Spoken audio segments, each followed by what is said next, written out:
դատական իստահայտավար բացված շարունակում է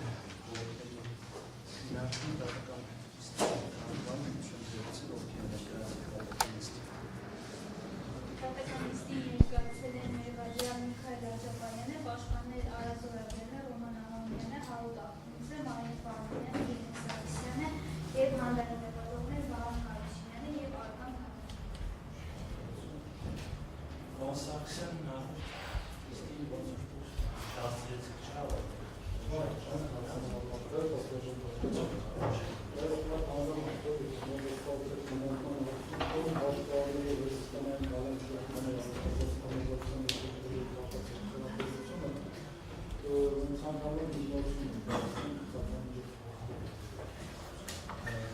Իստի ավարտում է ես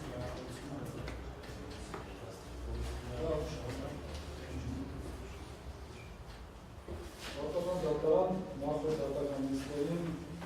բողոքը ինտերվյունավորումներ ներկայացնելիս նշեցին դատավարական բոլոր անհատները, որոնց յուրաքանչյուրը ինքնին ինքեր տալիս որպես ամբողջ դատական արդյունավետ ներկայացնի, դեր ընդհանուր առմամբ հանդիսում է նաև Միքայել Սրբազանի արդարացման։ Ապացուցների մասով անդրադարձանք անթույլատրության նաև որ դատարանը հետապետել է դատողությունը ինքնում են կիսապոստներ, որոնք որ չէր հետազոտել դատականության ընթացքում, բայց հիմա ցանկանում կոնկրետ անդրադառնալ մի հանգամանքի, որը վերաբերում է արդեն մեղադրանքի բովանդակությանը։ Խոսքը բողոքի 71-րդ էջին է վերաբերում։ Մենք ներողություն հասել էինք, ոնց որ թե մոտ նշում կար 54 էջ, ճիշտ է։ Հա, բայց այնտեղից հետո ես հիմա ներկայացնում եմ 71 էջի կոնկրետ մի հատվածը, 2.5.3 կետը, որից հետո են գործընկերները նորից կշարունակեն։ Այսինքն ես այս կետը ներկայացնելով ինքս կսահմանափակեմ։ Ես մի հատ ճշտում եմ, եթե ես չեմ սխալվում, չնայած չեմ որ ես բանի շարունակենք նախորդի պարոն Սարգսյանի պաշտպանական գործը ներկայացված ապացույցների վերաբերյալ դիտարկումների բովանդակի մենք մեր դիտարկումը չենք ներկայացրել եւ ասենք հաջորդ դեպքում ներկայացնենք։ Սա մի հանգամանք, բայց այս ներկայացնելուց հետո այսօր դատականիստի ավարտի կամ երբ որ կվերջացնեն, որ համապարփակ ընդհանուր ներկայացնենք։ Սա այս մի հանգամանքը պատվաժողովական եւ հաջորդ հանգամանքը, եթե ես չեմ սխալվում, ճշտելով 2.4 կետը կրկին անգամ դարձնելու անթույլատրությունը չի ներկայացվել, այսինքն այսինքն պետք է սկսվել կրկին անգամ դարձնելու 3 էջից պետք է շարունակվել։ Հա, մենք հիմա ատում ենք այս բանը, այս այդ կետին գործընկերներն են ներկայացնում։ Ես հիմա ներկայացնում եմ 2.5.3 կետը։ Այլ դուք եք Այս կետում մեր բացացած խնդիրը հետևյալն է, մենք նշում ենք, որ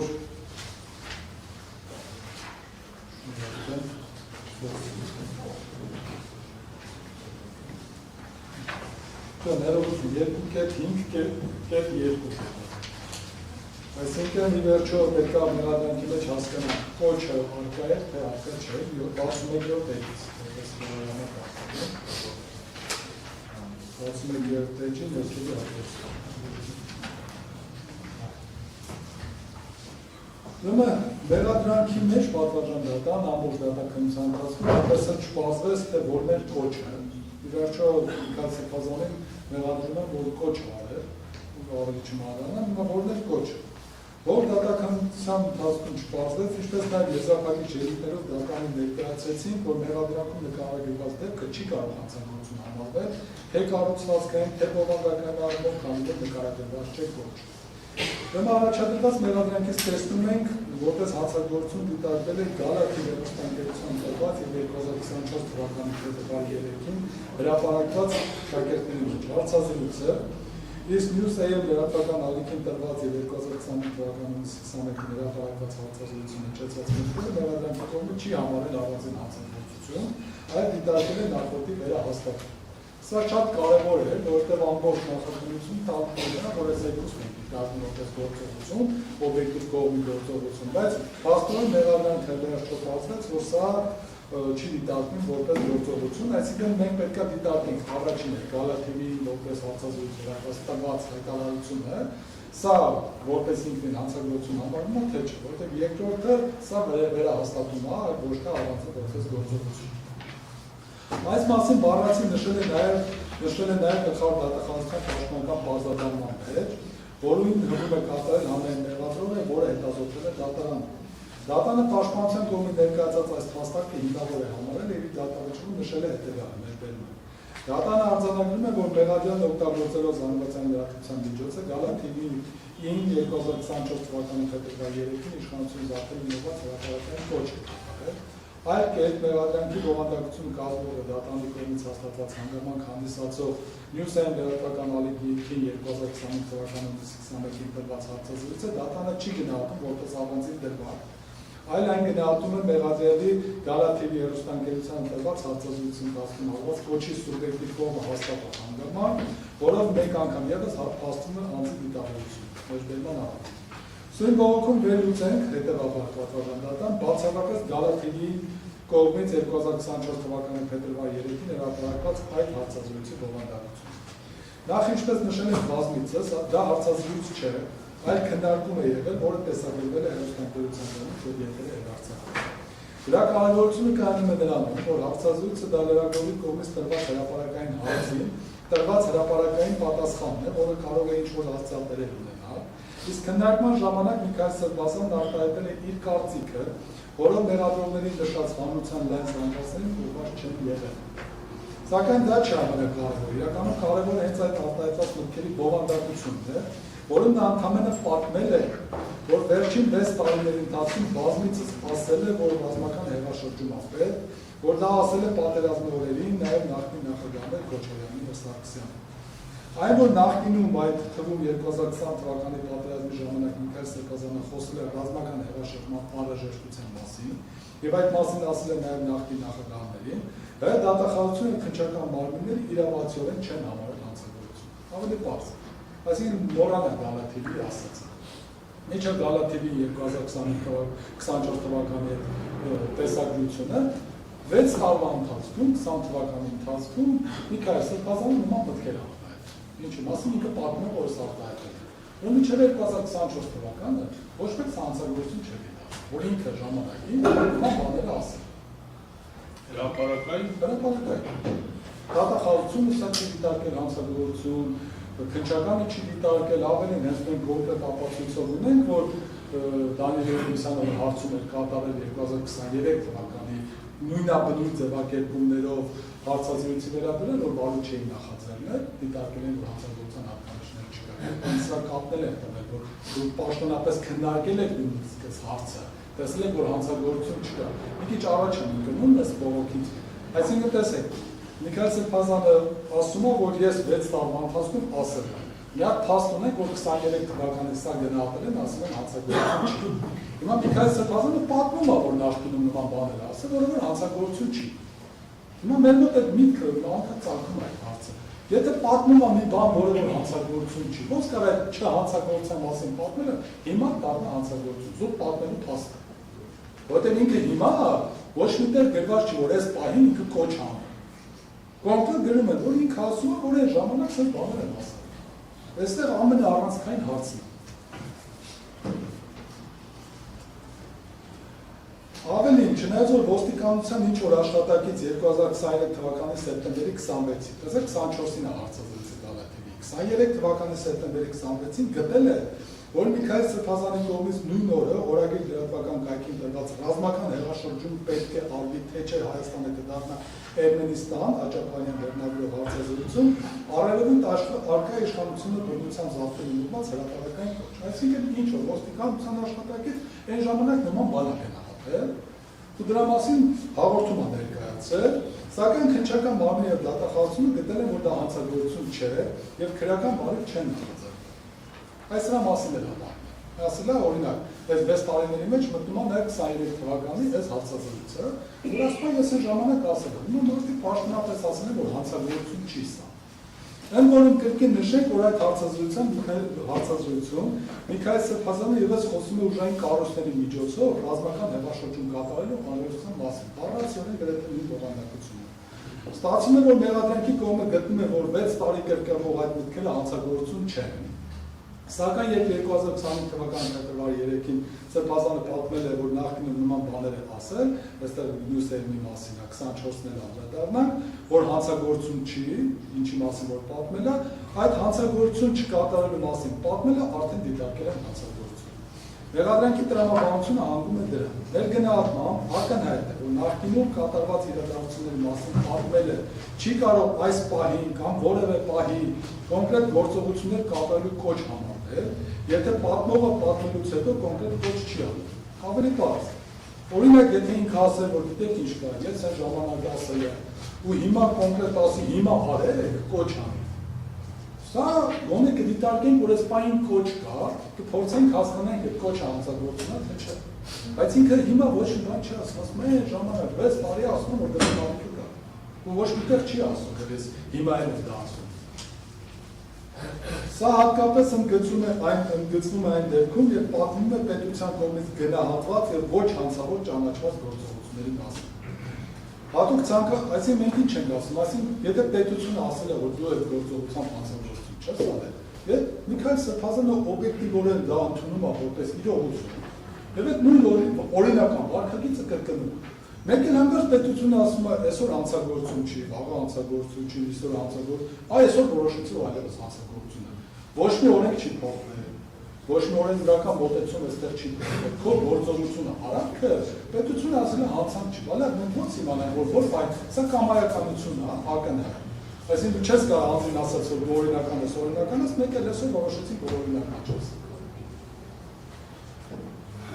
Հատուկ ցանկանում ենք հիշեցնել մեղադրանքի հետևյալ հատվածը, մեր բերումը։ Այսինքն, Գևորգ Արտաշեսի Աջապարյանը 2025 թվականի հունիսի 21-ին հրապարակված իր ելույթում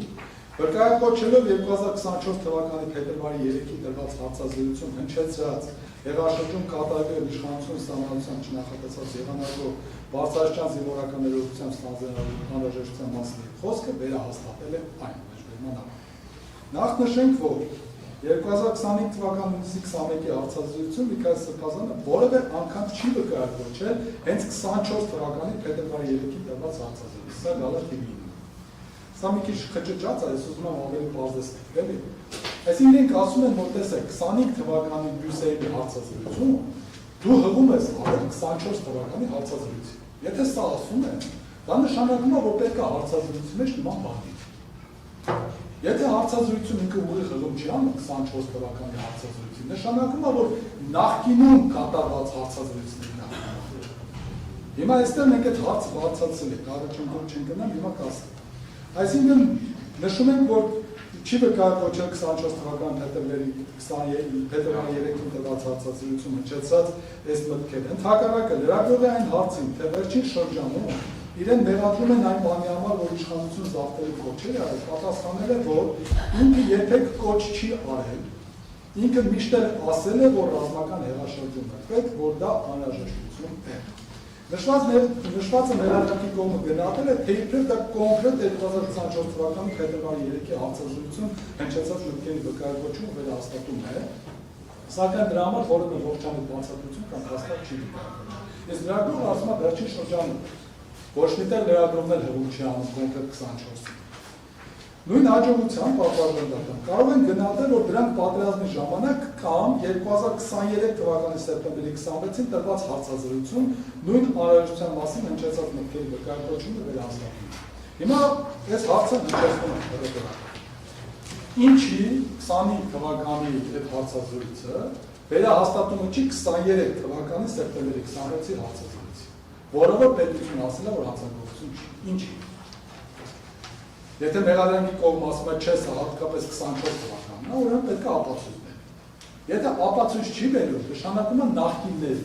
նախկին հարցազրույցների, նախկինների մեջ մտնում է պատերազմի ժամանակահատվածը, դրա մեջ մտնում է 23 թվականի փետրվարի 26, սեպտեմբերի 26-ը։ Մենք էլ ասում ենք, ուրեմն սրանց վերահաստատում է, որը որ հանցագործություն չի, այսինքն վերահաստատել է մի բան, որը որ հանցագործություն չի։ Եթե չէ, ուրեմն մեղադրանքի կողմը պետք է բերի այդ ապա հիմա հատուկ ընդգծում է։ Իմ գործընկերները մեղադրանքի կողմից թող այդ հիմա հիշեն, իրանց հակափաստարկի ժամանակ վկայակոչել են ապացույց, ասեն տեսեք, որ պաշտպանը ասում է, որ այդպես չի, մենք ապացուցում ենք, որ կոնկրետ այդ հարցազրույցի վերահաստատում է։ Եթե չէ, ուրեմն անհիմն ինչ-որ միտքա ձևակերպումը, որը ոչ մի կերպ չի հասնել։ Հիմա հարց է ծագում, իսկ ինչու է մեղադրանքի կողմը խուսափել այդպիսի ձևակերպում տալուց, որ օրինակ նախկին մյուս հարցազրույցներին է, քանզի հենց իրենք են հաստատել, որ 23 թվականի սեպտեմբերի 26-ի հարցազրույցում հնչեցած նույն մտքերը, որոնք վերահաստատել է 25 թվականին, հանցագործություն չեն եղել, ուստի հանցագործություն չհանդիսացող մտքերի կրկին վերահաստատումը չի կարող հանցագործություն համարվել։ Այսինքն պարզվեց, որ մեղադրանքում նկարագրված արարքը քրեական հակաիրավականություն չունի, ընդհակառակը ինչպես հենց քննչական մարմինի դատախազություն են հաստատել, դրանում արարողի հանցանքի մասին վկայող փաստական տվյալներ չկան, ինչն էլ կրկին նշանակում է, որ դատանը պարտավոր է արտահայտել Միքայել Սրբազանին։ Ընդ որում, հատուկ ցանկանում ենք ընդգծել, որ դատանում պաշտպանության կողմը պետք է մրցակցել մեղադրանքի կողմի հետ, եւ մենք պաշտպանվել ենք մեղադրանքի կողմի փաստարկներից, իսկ դատանը պետք է հենց կողմերի ներկայացած ապահովների եւ փաստարկների հիման վրա որոշում կայացնել։ Սույն պարագայում մեղադրանքի կողմը այդպես էլ ամբողջ դատական ընթացքում չի կարողացել բացատրել, թե ներկայացած մեղադրանքում ի վերջո որն է եղել հանցավոր կոչը, ուստի եթե նույնիսկ մեղադրանքի կողմը չի կարողացել բացատրել մատնացուցանել այդ ամենայական հանգամանքը, ապա հարցը ծագում, թե ինչպես է դատանը հաստատված համարել այդ հանցավոր կոչի արտահայտությունը։ Եվ որպեսզի վերաքննիչ դատանի համար առավել պարզ լինի վերնշվածը, հայտնենք, որ այս ամենի մասին նշել ենք ոչ միայն ամբողջ դատաքննության ընթացքում, այլ նաև եզրափակիչ ելույթներում, որից հետո մեղադրողները հանդես եկան ռեպլիկով, որով իբրև թե փորձեցին հերքել մեր այդ փաստարկը, սակայն իրականում ինչպես ամբողջ դատաքննության ընթացքում էր, մեղադրողներն այնպես էլ չկարողացան հերքել պաշտպանության կողմի փաստարկները, ավելին, մեղադրողները նույնիսկ այդ փաստարկները հերքելու ջանքեր չեն գործադրել, քանզի առավել քան վստահ են եղել, որպես երրորդ մեղադրող հանդես եկող դատանի կանխակալության և կողմնակալության վրա, որ այդ դատարանն առանց փաստերի ու ապացույցների իրենց ուզած է կատարելու է։ Այս առումով ցանկանում ենք անդրադառնալ ամենակարևոր ու առանցքային հարցին, մասնավորապես։ Միքայել Սրբազանը մեղադրվում է իշխանություն բռնության զավթելու կոչ անելու մեջ, հետևաբար մեղադրանքի կողմի առաջնային խնդիրը պետք է լիներ հենց այն, որ դատանում արտանշեն, թե կոնկրետ որն է եղել այդ հանցավոր կոչը և ինչպես է այն արտահայտվել։ Մեր եզրափակիչ ելույթում հենց սկզբում այս մասով նշել ենք հետևյալը։ Առանց վկայակոչելու իշխանություն բռնի զավթելու բում կոչը, առանց այդ կոչի առկայության դատանին միջնորդեցին, որպեսզի մեղավոր ճանաչվի հայ առաքելական եկեղեցու, հայ ազգի և հայոց պետականության նվիրյալ arczepiskopos Միքայել Սրբազանը, մեջբերման ավելին։ Եզրափակիչ ելույթում հատուկ նշել ենք նաև հետևյալը, մեջբերումը։ Եվ հետևաբար պաշտպանության կողմը ասարդումով պաշտպանվել ու պաշտպանվել մեղադրանքի կողմի ներկայացած և բարձրաբանած մեղադրանքից, այսինքն Գալաթիվի հեռուստաընկերությանը տրված և 24 թվականի փետրվարի 3-ին առաջին եթեր հեռարձակված հարցազրույցից և կհիմնավորենք, որ դրանում ընդհանրապես որևէ կոչ չկա, իսկ եթե կոչ չկա, ապա չի կարող լինել իշխանություն վերաբերյալ կոչ, մեջբերման ապա։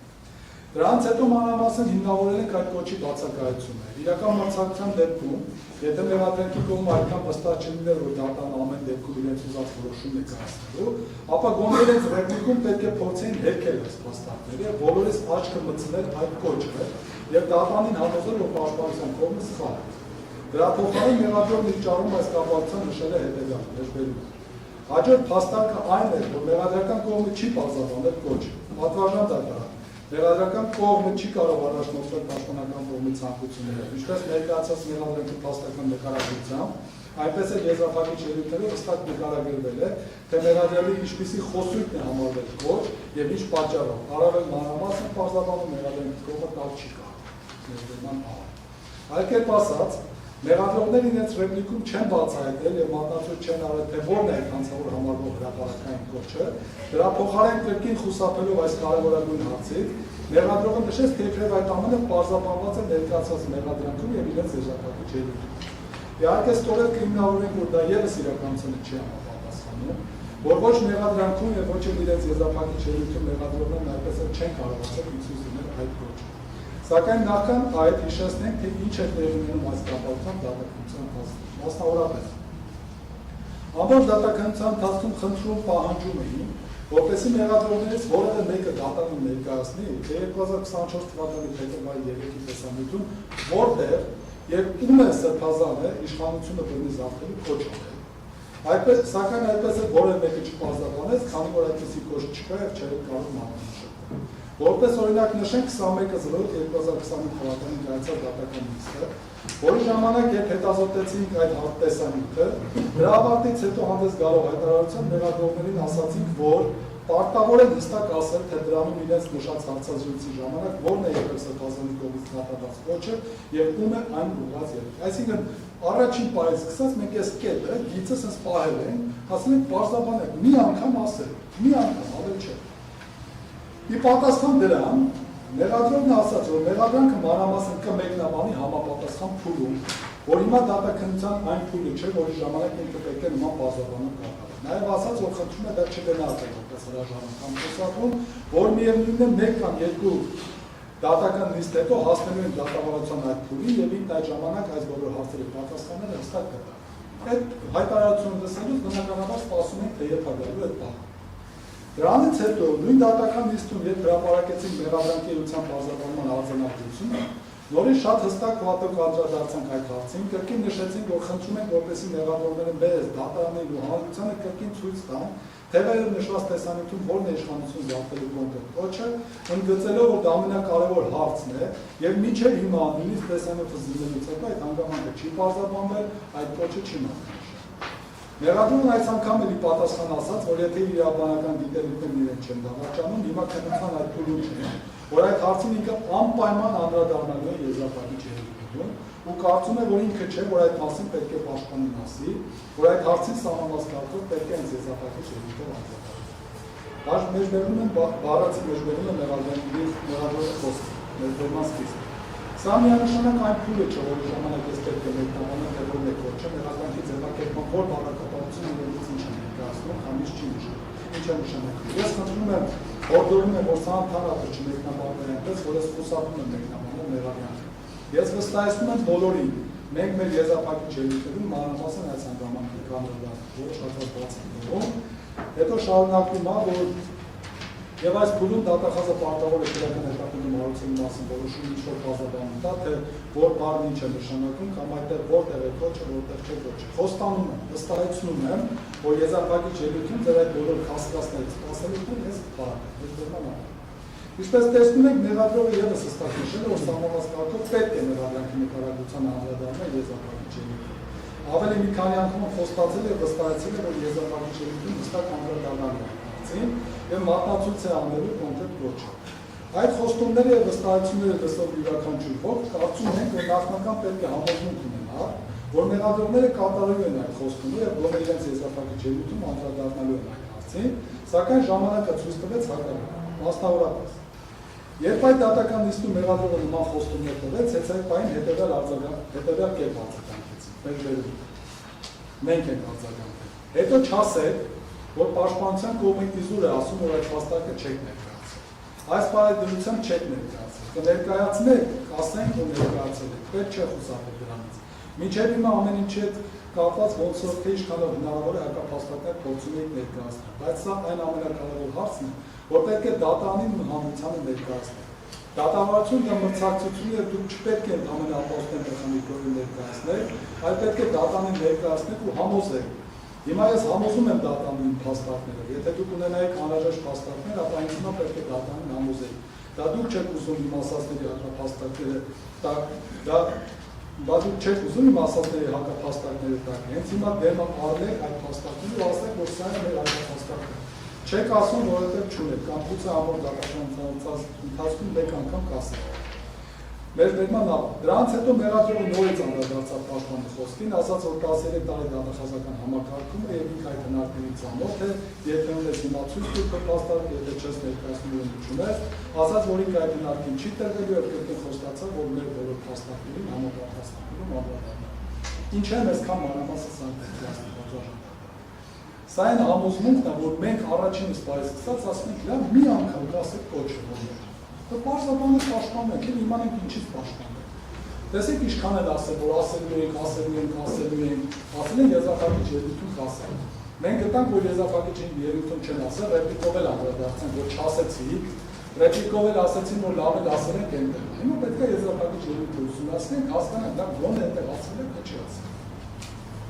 Եվ քանի որ մեղադրողն իր ռեպլիկում ևս խուսափեց մեր այդ փաստարկին անդրադառնալ եւ ով կատարեց իր եզրափակիչի դիմին, նշելով թե իբր դրանում են մանրամասն դատադարձել այդ փաստարկին, ուստի ստիպված են վերակնիկ դատանին հայտնել, որ մեղադրողների եզրափակիչը հետեւյալ կառուցվածքն ուներ։ Նախ ներկայացեց մեղադրանքի բովանդակությունը, հետո նշեց, որ այն հաստատվել է դատականության ներկայացված ապացույցներով, հետո հերթով ներկայացրեցին դատան ներկայացված այդ ապացույցները։ Դրանց հետո մեղադրողը նշել է հետեւյալը, վերբերում են բառացին։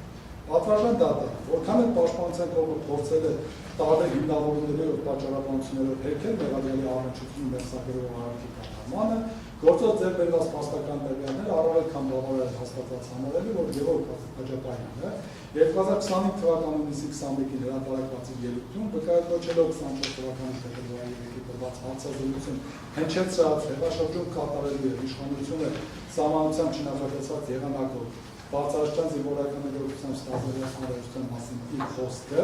վերահաստատել է այն, որ այն կառուցողի կողմից իշխանությունը փոխել է ներկայացել որպես անհրաժեշտություն, այդ կերպ զանգվածային լրատվական միջոցները տեղեկատվական հավաքակցական տեխնոլոգիաներ օգտագործելով, հնչեցնելով իշխանությունը զարթելու, սահմանական կարգը տապալելու, սահմանությամբ չնախատեսված եղանակով գործադիր իշխանության լիազորությունը տիրանալու ուղղված հրապարակային կոչեր,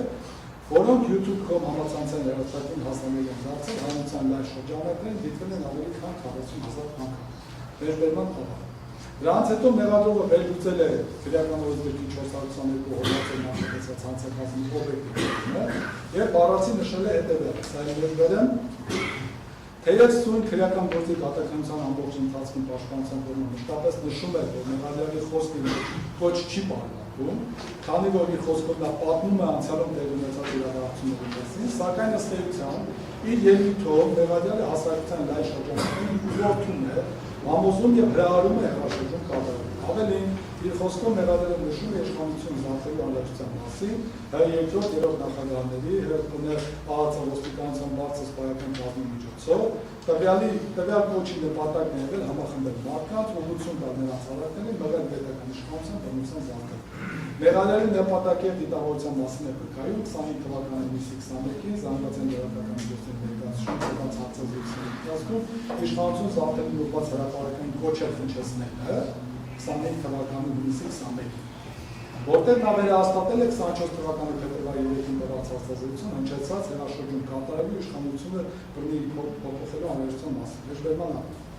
պատվարժան դատարան, ինչպես տեսնում ենք, մեղադրողները չեն կատարել իրենց խոստումները, այդպես էլ գոնե եզրափակիչ ելույթում չեն վկայակոչել, թե 2024 թվականի փետրվարի 3-ի հարցազրույցում որն է Սրբազանի կողմից հնչեցած հրապարակային կոչը, այն էլ իշխանություն բռնի զարթելու կոչը։ Իհարկե մեղադրողները ևս հստակ գիտակցել են, որ որպես հանցագործություն որակված 24 թվականի փետրվարի 3-ի պայմանական հարցազրույցում Սրբազանը ընդհանրապես որևէ կոչ չի արել, ուր մնաց, որ իշխանությունը բռնի զարթելու կոչ անասների, դրա համար իրենց եզրափակիչ ելույթում մի կողմ թողնելով 24 թվականի փետրվարի 3-ի տեսանյութի բովանդակությունը, երկու անգամ անդրադարձել են 25 թվականի հունիսի 21-ի հարցազրույցի բովանդակությունը, որը սակայն հենց մեղադրյալի կողմը հանցագործություն չի համարել։ Որպեսզի հանրության համար էլ տարծ լինի, պատվարժան դատարան։ Այստեղ ինչ-որ բառախաղ ասում են 25 թվականը հարցազրույցը, դա հանցագործություն չի։ Սա հանցագազմի օբյեկտիվ կողմի դրսևորում չի։ Սա սուբյեկտիվ կողմի քո բացահայտումն է։ Հանցագործությունը 24 թվականի հարցազրույցն է։ Հիմա 24 թվականի հարցազրույցի մասին մի բան չկա, որ տեսեք, այստեղ կոչ է։ Իրենք էլ են տեսնում, որ կոչ չկա, տեսնում են, որ պատմել է, ասում են դնայ, քանի որ այստեղ կոչ չկա, երկու անգամ իրաց պատճառաբանությունները գնում են 25 թիվ, ասում են տեսեք, այս 25 թվականի հարցազրույցի մեջ կոչ կա, քանի որ այստեղ կոչ կա, սա էլ են 24-ի վերահաստատումն է, դրա համարել են 24-ին հանցագործություն, դեմեք ինչ հնարք է, ասենք սա իրավաբանությունը բացատրել կապ չունի, եթե 25-ի գործողությունը հանցագործություն չի, գործողությունը որպես չի դիտարկվել ուրեմն սա չես կարա դու դիտարկես, որ կոչ հա, եւ այս կոչը, եթե ստեղ կոչ ես անում, նախնի դու ես կոչ արել։ Այսպես չի լինի։ Դու պետք է 24-ն է։ Ընդ որում ֆիքսենք, որ ինչ մեղադրում են դրանից, չէ՞, պաշտպանում։ Իրենք ասում են 24 թվականի հարցազրույցը հանցագործություն է։ Հիմա նայում եք 24 թվականի հարցազրույցը, տեսնում եք, որ բացարձակապես կոչ չկա, որ մնաց բռնության կոչ։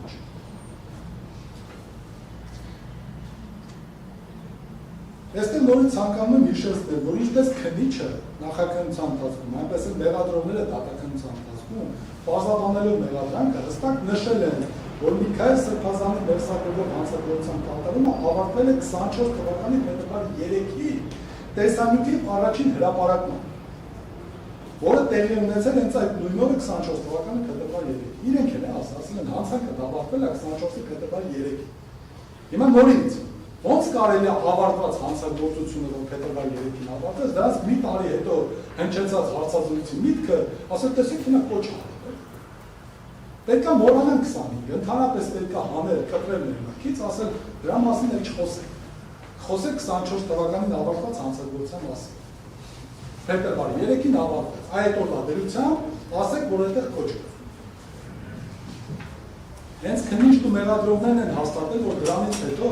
Միքայել Սրբազանի կատարած որևէ արար, այդ թվում 25 թվականի հունիսի 23-ին տված հանցազրույցը, դրա ժամանակ հնչեցած արտահայտությունները հանցագործություն չեն համարվել։ Հենց այս տեսանկյունից ցանկանում ենք նորից հիշեցնել մեղադրողների հետևյալ ձևակերպումը։ 2025 թվականի հունիսի 21-ին հրապարակված ելույթում վկայակոչելով 24 թվականի փետրվար 3-ի տված հարցազրույցում հնչեցրած հետաշրջում կատարելու իշխանությունը սահմանության չնախատեսված զինվորականների միջոցով ստանձնելու անհրաժեշտության մասին իր խոսքը, 25-ին հաստատելով 24-ի իր խոսքը, վերահաստատել է այն, ուժային կառույցների կողմից իշխանություն փոխել ներկայացել որպես անհրաժեշտություն, այդ կերպ հնչեցնելով իշխանությունների զարգանում տապալելու կոչ։ 25 թվականի հարցազրույցում հաստատելով այդ մտքերը կոչ արել։ Պարզա չէ, որ իրենք ասում են, որ 25 թվականին է կոչ արել։ Բոլորի համար կարծում եմ պարզ է, որտեղ ասում են 25-ի քո այս հարցազրույցով վերահաստատելով կոչ է սարել։ Հիմա ավարտենք 25-ը հանում ենք, հիմա ասում ենք դե լավ, սա չկա 25, որտեղ սա օբյեկտիվ կողմ է հատկանիշ։ Դա 24-ին ու կոչ է։ Նախ ինչպես ակնհայտ է դարձել այդ երկու տեսանյութերի հետազոտումից 2025 թվականի հունիսի 25-ի տեսանյութում ընդհանրապես որովհետև Միքայել Սրբազանը հստակ չի վկայակոչել 24 թվականի փետրվար 3-ի հանցազրույցը եւ դրանում հնչեցած մտքերը։ Ուստի անապացուցելի մնաց մեղադրանքում եւ մեղադրողների խոսքում նշված այդ ձևակերպումը, ինչն էլ ինքնին հերքում է այդ մեղադրանքը։ Ընդհակառակը լրագրողի այն հարցին, թե վերջին շրջանում ընդգծում են, իրեն մեղադրում են այն բանի համար, որ իշխանություն զավթելու կոչեր է արել, վերջին շրջանում անորոշ ժամանակահատված պատասխանել է, որ ինքը երբեք կոչ չի արել, ինքը միշտ էլ ասել է, որ ռազմական հեղաշրջումը պետք, որ դա անհրաժեշտություն։ Նշվածը մեղադրանքի կողմից շարժակով գնահատել է,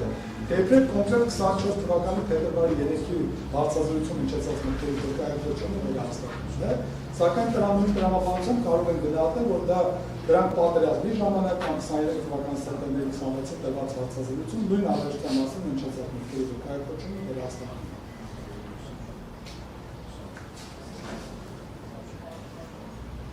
Իսկ այժմ դիքոմ թողնենք ավարտված հանցագործություն համարվող արարքից հետո, այսինքն փետրվարի 24 թվականի փետրվար 3-ից հետո, 25 թվականի հունիսի 21-ին տված հարցազրույցի բովանդակությունը եւ կրկին վերադառնանք հանցագործություն համարվող 24 թվականի փետրվար 3-ի հարցազրույցին եւ նորից տեսնենք դրա բովանդակության մեջ գոնե որևէ տեղ, որևէ կոչ արկա է թե ոչ։ Այսինքն թողնում ենք, մոռանում ենք վերահաստատում, մոռանում ենք այդ հարցազրույցը վերա թե չէ։ Կոնկրետ արարք ենք դիտարկում։ Բովանդակությունը հետեւյալն է։ Հիմա էտա ինձ վերապահված հարգանք սրա է նման, հիմա ով է լսում ինձ։ Եթե ինձ լսող լիներ, հեղափոխություն պետք է վաղուց լիներ։ Իշխանությունը փոխելու ընդհանրապես ես 3 ճանապարհ գիտեմ, դուք եթե 4-րդը գիտեք, ասեք, էսա ընտրություն, իբրև թե կամ իբրև թե ընտրություն, կամ ընտրություն, երկրորդը հեղաշրջում, երրորդը ժողովրդական ապստամբություն։ Ուրիշ կա ուրիշ, չկա։ Երեքն էլ անհնարին է, երեքն էլ անհնարին է, սուբյեկտիվորեն, օբյեկտիվորեն հնարավոր է։ Հիմա գոնե մեկը կասի ասում եմ, ես միջավես ասել եմ ինձ ոչ մեկ չի լսել, այս որը լսած եմ լինել, հաց կլիներ, այս 3 տարբերակը կա, ինձ էլ հարցնում մեր 3 տա, ասում եմ, հայ 3 տարբերակ։ Ու նորից կարամ ասեմ, մեկը կա, 4-րդը գուցե 4-րդը ասեմ։ Այստեղ կոչը ո՞րն է։ Իհարկե մինչև այս պահը ոչ միտեղ որ կոչ չկա, այստեղ ընդհանրապես խոսվում է, որ խոսողի կարծիքով իշխանություն փոխել ընդհանրապես 3 ձև կա, նշում է թե իր կարծիքով որոնք են դրանք։ Ես հատուկ եմ մասնաբաժին արել, ես առաջի հատվածը անցա։ Շարունակում եմ մեր բերումը։ Ուրեմն իմ այս վերջին 6 տարվա, միայն 6 տարվա, այն ժամանակ 6 տարվա գործունեությունից պարզ չի, ես ինչ եմ ասում։ Քանի անգամ ասի, բացի բաց, ռազմական հեղաշրջումա պետ, պատերազմի օրերին ասի եւ նախագահներին ասեցի Քոչարյանին Սերժին։ Ասի լավ դուք պարոն նախագահ Քոչարյան, 10 տարի նախագահ եք եղել, դրանց առաջ 2 տարի վարչապետ չէ, այդքան տարի է Ղարաբաղի նախագահ։ Դուք ձեր կողմնակից, գաղափարից ոչ մի գեներալ չունեք, ոչ բանակում, ոչ ոստիկանություն, ոչ ազգային անվտանգություն, որքան ձեր կողքը կանեն հեղաշրջում իրականացնել։ Եթե իրենցով է, Սերժ, դու ավելի 10 տարի նախագահ, վարչապետ, պաշտպանության անվտանգության քարտուղար, այդ պաշտոն չկա, որ չես տարել։ Հա, Շարմատի ֆեդերացիայի նախագահ, դու ոչ մի գեներալ քեզ նվիրված չունես, ոչ ոստիկանությունում, ոչ ազգային անվտանգությունում, ոչ բանակում, որ հելել ես փողոց պատիվ ունեմ։ Ռեալ պոլիտիկ ինչի մասին ես խոսում եք, դա ռեալ պոլիտիկն է, չէ, որ ընտրությունով չի, հնարավոր չի սա փոխել։ Ուր եք գնացել ընտրության, ուր եք մտել ընտրության, նշանակում է ձեր նպատակը փոխել է, չէ, բայց ձեզանց լավով պիտի իմանա, որ այս ընտրության չի կա։ Ուրեմն այս ամբողջ բովանդակության մեջ, ասում եմ վերջին 6 տարվա ընթացքում ասել եմ, պատերազմի ժամանակ եմ ասել նախագահներին ու ասում եմ թե ինչ ասես։ Այսքանը բավական է։ Ինչպես տեսնում եք, այս հատվածում ևս խոսողն ընդհանրապես պատմում, որ վերջին 6 տարվա ընթացքում մի քանի անգամ, այդ թվում 20 թվականի պատերազմի ժամանակ դրանց հետո ասել է, ընդ որում ասել նախկին նախագահներին, որ ռազմական հեղաշրջում է պետք։ Ամբողջ դատաքննության ընթացքում պաշտպանության կողմը պնդում է, որ սա ոչ թե ոչ է, այլև խոսողը պատմում է, որ ինքը նախկին 6 տարվա ընթացքում մի քանի անգամ ասել է, որ դա անհրաժեշտություն է։ Դրանի պատասխան մեղադրողներն իրենց եզրափակիչ ելույթում նշել են հետևյալը։ Թերսուն քրեական գործի դատաքննության ամբողջ ընթացքում պաշտպանության կողմը մշտապես նշում է, որ մեղադրելի խոսքը իր մեջ կոչ չի պարունակում, քանի որ խոսքում նա պատմում է անցյալում գերունացած իրադարձությունների մասին, սակայն ըստ էության, ըստ բառության, ըստ էության, իր ելույթով մեղադրելը հասարակության լայն շրջանակներին ուղղորդում է, համոզում եւ հրահրում է հեղաշրջում կատարելու։ Ավելին իր խոսքով մեղադրելը նշում է իշխանություն զարթալու անհրաժեշտության մասին երկրորդ երրորդ նախագահների ՊՆԱԱՑ ոստիկանության բարձր պայքարի միջոցով անելու վերաբերյալ։ Տվյալ կոչի նպատակն է եղել համախմբել մարդկանց ուղղություն տալ նրանց արարքներին դղել պետական իշխանության կողմից զարթել։ Հիմա այս մտքերը որտեղ է ստացել։ Նախ կոչը մի տեղ չասեց, այսի կոչը։ Ասում են, որ պատմելը ըստ էության դրանով ուղղորդում է։ Բայց պետք է տեսնենք այս կոնկրետ պահին, հենց այս գործողության պահին, ոնց ինչ-որ արեց կոչ։ Այդ չարեց։ Հիմա դուք ասում եք, այն որ ինքը նախկինում ասել է, դա հիմա ասում է, հանցագործություն է։ Այդ չեմ ալարում կրկնել, դուք եք ասել, որ նախկինում դա հանցագործություն չի։ Այդ ոնց եղավ, որ դրա մասին հիմա ասում է, դա հանցագործություն։ Քանի որ մեղադրողները ևս քաշ գիտակցել են, որ մանիպուլացնում են փաստերը, որ իրականում այդ հարցազրույցում որևէ գործ չկա, եւ ընդհանրապես պատմում են նախկինում տեղի ունեցածի մասին, ուստի փորձելով ցույց տալ, թե հիմնավորում են իրենց ասածը, կրկին վկայակոչել են ավարտած հանցանք համարվող հարակից մոտ 1 տարի 4 ամիս հետո տեղի ունեցած հարցազրույցի բովանդակություն, որը դատանը չի համարել մեղադրանքի մաս։ Մասնավորապես մեղադրողները նշել են հետևյալը, հիմա ոչ չեմ ներբերելու, քանի որ սա մասին ներբերեցի։ Նորից իրենք ասում են դիտավորության մասն է վկայում 25 թվականին 21-ի հարցազրույցը, որը հաստատվել է 24-ին եւ դա կոչ է։ Այսինքն տեսանք, չէ՞, եթե ես սխալ եմ, եթե պաշտպանության կողմից սխալ եմ, ուրեմն համապատասխան առարկություններում մեղադրողները պետք է ասեն, չէ, այս ինչ բանը բաց է թողել։ Այս հատվածում մենք ցույց ենք տվել կոչը որը, ոչ թե ասել ենք, որ պատմում է ըստ էության կոչ է, եթե դա է փաստարկել, ասենք իմանանք որ սա է։ Որտեղ դա չի կարող լինել կոչ։ Սա իրենց գնահատականն է, որ ըստ էության, այսինքն ով ինչ պատմի, ասեն դե ցանել ու կոչ է։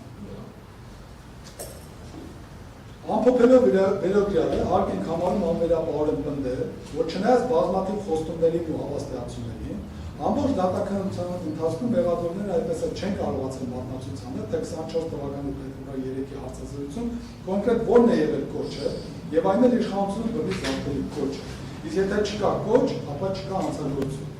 Ինչու է կարևոր այս ամենի նկարագրությունը, քանի ինչպես նշել ենք, մենք պաշտպանվել ենք ներկայացած մեղադրանքից եւ դրա պարզաբանումներից, իսկ պաշտպանության կողմից որևէ մեկը միջոց չի կարողացել մանրամասնից անել, թե ներկայացած մեղադրանքում որն է հանցավոր համարվող կոչը։ Եվ այստեղ ամենակարևորը, որ մեղադրողները չխարեցին, ոնքեր չպաշտպանվեցին, այս դեպքում դատանը մի անգամից ներկայացնում է։ Հասկանալ դատանը որտեղից հասկացել որ կոչ կա։ Պատկերացնում եք, չէ՞, ով որ մեղադրում է, ինքը չգիտի կոչը, որ նա չի կարողանում ասի, կամ չի ասում։ Հիմա դատանը որտեղից բացեց։ Օրինակ ինքը գնաց, մեղադրական մտքեր մոտ առաջացրեց, որոշեց դե լավ, մեղադրողները չեն ասում, ես ասեմ, իրավունք ունի նման բան դատարանը։ Հելի չի դատավճռում չի գրել, թե որն է այդ կոչը, որտեղ մենք այդ հարցը ասես կողմի թերի պես անց ենք բացել, որտեղ սա է, չկա կոչ, չկա հանցագործություն։ Բայց դատանը միտեղ չգիտի որն է այդ կոչը։